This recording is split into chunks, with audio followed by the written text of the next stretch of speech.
మీలో ఎవడైనను శరీరమునకు కావలసిన వాటిని ఇయ్యక సమాధానముగా వెల్లుడి, చలి కాచుకొనుడి, తృప్తి పొందుడని చెప్పిన ఎడల ఏమి ప్రయోజనము?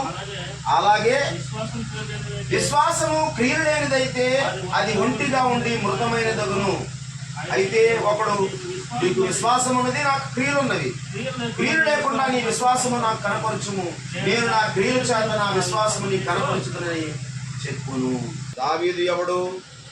యెష్షయి కుమారుడు ఎవడు తమ యజమానులకు విడిచి పారిపోయిన తన ప్రైవేట్లో జాబ్ చేస్తాడు. ఆయనకు 20-30 వస్తుంది.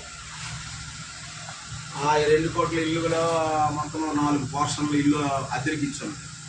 వాటికి ఏం లేదన్నా ఒక 30,000 వరకు వస్తుంది.